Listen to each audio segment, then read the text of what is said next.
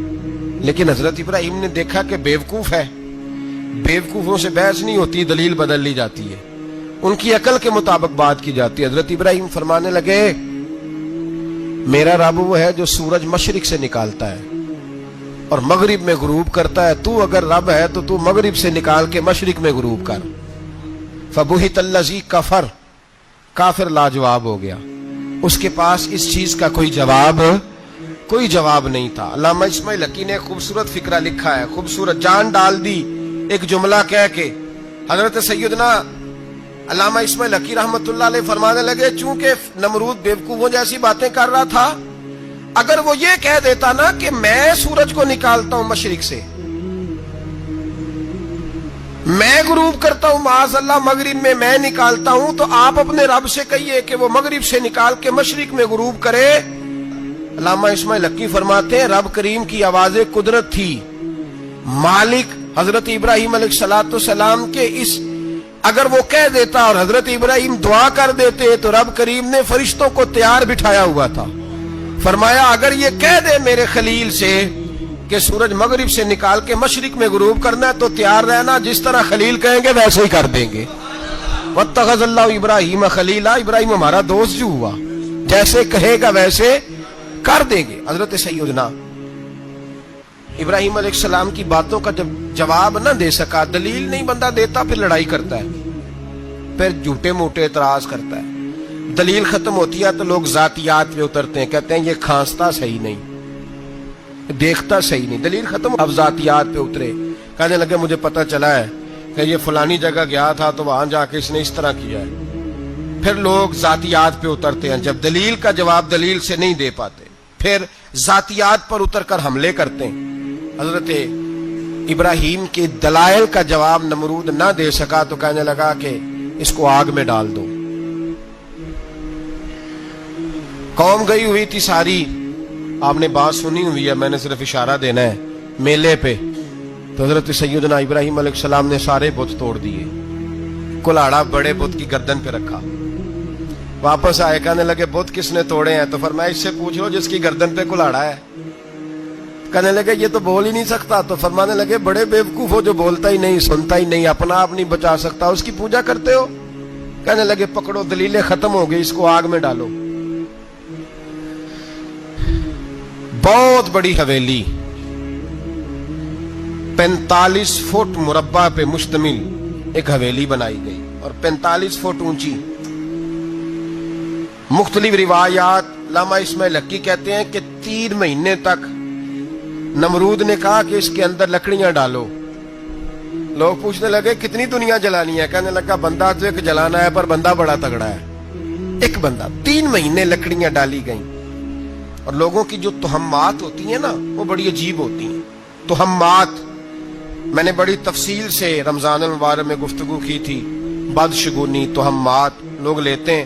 اس وقت بھی لوگ تہمات کا شکار ہو گئے، عقیدہ بگڑ جاتا ہے تو وہ عجیب و غریب باتیں کرنے لگتا ہے، تہمات کا شکار ہو گئے۔ بیبیاں نظر مانتی، میں بیمار ہوں، اگر صحیح ہو گئی تو اتنے من لکڑی دوں گی حضرت ابراہیم کی آگ جلانے کے لیے۔ ایک عورت لے کے جا رہی ہے لکڑیاں، تو ایک نیک دل آدمی نے اس سے پوچھا کہاں جا رہی ہو؟ کہنے لگی میں نے منت مانی تھی تو حضرت ابراہیم علیہ السلام کو معاذ اللہ جلانے کے لیے لکڑیاں لے کے جا رہی ہوں۔ تو وہ رب کریم کے بندے کہنے لگے تو ڈھونڈتی رہے گی، تجھے وہ جگہ ملے گی نہیں۔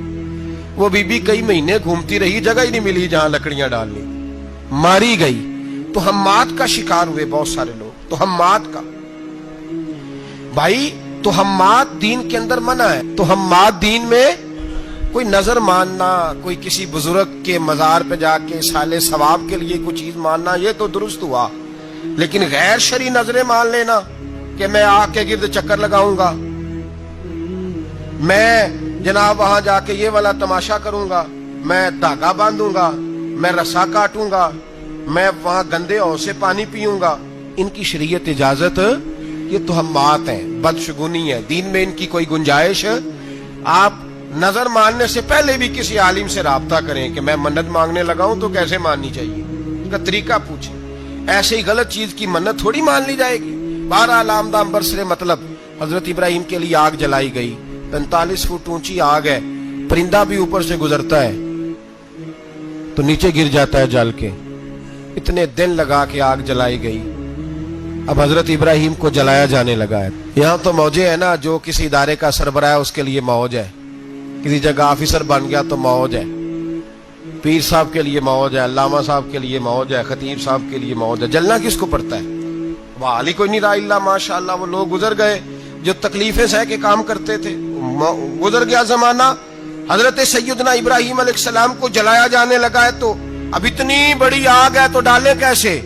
شیطان نے تجویز دی کہ منجنیق بناؤ، منجنیق، بڑے بڑے بانس باندھ کے ان کے نیچے رسا باندھو، وہ جس طرح جھولنے کے لیے جھولا بنایا جاتا ہے اس طرح ایک منجنیق پرانے زمانے میں اس میں پتھر رکھ کے پھینکے جاتے تھے دشمنوں پہ، وہ منجنیق بنائی گئی کہ دور سے حضرت ابراہیم کو پھینکیں گے، ہاتھ حضرت ابراہیم کے باندھ دیے، پاؤں مبارک باندھ دیے، پوری زمین پہ ایک نام لینے والا خدا کا، اور اس کو آج رسیوں میں جکڑا ہوا ہے۔ جب پھینکا جانے لگا نا آگ میں، حوریں رونے لگی، فرشتے تڑپنے لگے، اے اللہ یہ کیا ہونے لگا ہے، ایک تیرا خلیل اور وہ بھی آگ میں۔ فرمایا جاؤ جا کے اس سے کہو اگر تمہاری مدد لیتا ہے تو اسے بچاؤ۔ ہوا کا فرشتہ آیا، کہا ابراہیم اگر تو کہے، او بھائی ان چیزوں کو کہانی سمجھ کے نہ سنا کریں، یہ داستان نہیں، یہ وہ طریقے ہیں جو ہمارے رسول نے ہمیں اپنانے کا حکم ارشاد فرمایا ہے، جو عقیدے، یہ وہ نظریات ہے جو ہمیں اوڑھنے کو کہا گیا، اپنے رب کریم کی رضا پہ راضی رہنے کے یہ وہ خوبصورت مواقع ہیں صوفیاء نے جن کو بنا کر سمجھا کر ہم تک پہنچایا ہے۔ یہ ہے اہل طریقت کی باتیں، وہ کہتے ہیں یار جس حال میں رکھے راضی رہنا ہے۔ حضرت ابراہیم علیہ السلام کو پھینکا جا رہا ہے، فرشتہ آیا، اے اللہ کے خلیل اگر حکم دو تو اتنی ہوا چلاؤں کہ نمرودی جل جائیں سارے، آگ ان پہ پھینک دی جائے۔ آپ نے فرمایا تو جا، تجھ سے مجھے کوئی کام نہیں۔ تھوڑی دیر کے بعد پانی کا فرشتہ آیا، کہا حضور اتنی بارش برساؤں گا کہ آگ بجھ جائے گی۔ فرمایا تو جا، تجھ سے کوئی کام نہیں۔ اب جب منجنیق میں رکھ دیے گئے، آگ میں جانے کا لمحہ ہے، تیاری ہے، حضرت جبریل امین حاضر خدمت ہوئے، کہا ابراہیم کوئی حاجت؟ فرمایا تجھ سے کوئی نہیں۔ کہا چلو مجھ سے نہیں تو رب کریم سے ہی بات کر لو، مجھے پتا ہے میں چھوٹا ہوں، آپ مجھ سے مدد کیوں لوگے، رب کریم سے ہی بات کر لیں۔ تو حضرت ابراہیم کہنے لگے جبریل یہ بتا، رب کو نہیں پتا اس کا خلیل کس حال میں ہے، اسے نہیں پتا میں کس حال میں ہوں، میرے ہاتھ بندے ہیں، پیر بندے ہیں آگ میں، اسے نہیں پتا، بتایا تو اسے جاتا ہے جس سے خبر نہ ہو، تو اگر اسے پتا ہے تو اگر وہ جلانے پہ راضی ہے تو میں بھی جلنے کو تیار ہوں، میں تیار ہوں، میں تیار ہوں، اسے کہو ٹھیک ہے۔ حضرت سیدنا ابراہیم علیہ السلام کو منجنیق میں ڈال کے جو پھینکا آگ میں، یا نار کونی بردم و سلاما علی ابراہیم، اللہ نے فرمایا اے آگ میرے ابراہیم پہ ٹھنڈی بھی ہو جا اور سلامتی والی بھی ہو جا۔ حضرت ابراہیم کو دو فرشتوں نے بٹھا دیا زمین پہ، پھول کھلے ہیں، کونپلیں مہک رہی ہیں، کلیاں خوشبو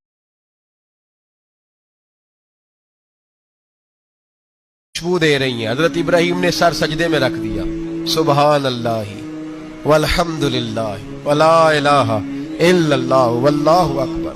حضرت ابراہیم اللہ کی تسبیح پڑھنے لگے، رب کریم کا شکر بجا لانے لگے۔ نکلے وہاں سے، کچھ دن گزر گئے، نکلے، حکم ہو گیا ابراہیم علاقہ چھوڑ دو۔ حضرت ابراہیم علیہ السلام وہاں سے نکل کے مصر آئے، چچا کے پاس ٹھہرے، انہوں نے اپنی بیٹی جناب سارہ کا نکاح کر دیا۔ کچھ آگے بڑھے تو ایک ظالم بادشاہ سے ٹکرائے، اس نے ایک شہزادی، ایک بادشاہ کی بیٹی قید کی ہوئی تھی، جناب ہاجرہ نام تھا، ان کو قید سے چھڑا کے ساتھ لائے۔ حضرت لوط علیہ السلام بھی ساتھ، یہ 4 لوگوں کا قافلہ چلا۔